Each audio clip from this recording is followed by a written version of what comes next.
শতাব্দী রায় দিল্লিতে প্রধানমন্ত্রী নরেন্দ্র মোদীর সঙ্গে তিনি বৈঠক করলেন, 20 মিনিটের মতো তিনি বৈঠক করেছেন। এনসিপিআইতে যাওয়ার পরে এই বৈঠক কি বলবেন? এই তো তাদের বিষয়। এখন ওনারা আছেন কোথায়?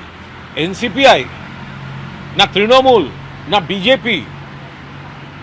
ওনারা আছেন কোথায়? ওনারা মুখে বলছেন এনসিপিআই, বৈঠক করছেন বিজেপি নেতাদের সঙ্গে, যাচ্ছেন বিজেপি নেতাদের বাড়ি, ঘুরছেন বিজেপি নেতাদের সঙ্গে, নরম করার চেষ্টা করছেন বিজেপি নেতাদের। জিতে এসছেন তৃণমূল থেকে, আছেনটা কোথায়? আবার লোকসভায় বক্তৃতা করলে তার নাম পরিচয় দেখা যাচ্ছে টিএমসি। তাহলে ওনারা আজকের দিনে এই মুহূর্তে আছেনটা কোথায়?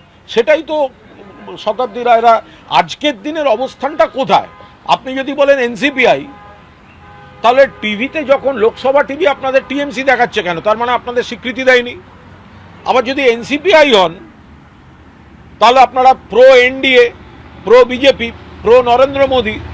তো আপনারা তো জিতে গেছেন অ্যান্টি নরেন্দ্র মোদী ভোট নিয়ে তৃণমূলের সিম্বলে, তাহলে আপনি কি করে প্রো বিজেপি হয়ে গেলেন?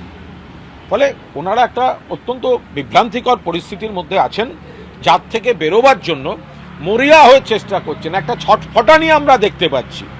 কেউ যাচ্ছেন প্রধানমন্ত্রীর কাছে, কেউ যাচ্ছেন স্বরাষ্ট্রমন্ত্রীর কাছে, কেউ একজন চলে যাচ্ছেন কলকাতায় এসে মুখ্যমন্ত্রীর কাছে, মুখ্যমন্ত্রীকে হাতে পায়ে ধরছেন যে আমরা একটা বৈঠক করব, চলুন। তাতে যদি আমাদের গায়ে একটু বিজেপি ঘেঁষাটা আর একটু বেশি পড়ে, দেখলে মজা লাগছে যে বড় বড় কথা বলে তৃণমূলের সিম্বলে জিতে তৃণমূল ছাড়ার কথা বলে এখন বিজেপি নেতাদের দুয়ারে দুয়ারে পায়ে ধরে ধরে ঘুরে বেড়াচ্ছেন নিজেদের অস্তিত্ব রক্ষার জন্য। দেখলে মজা লাগে।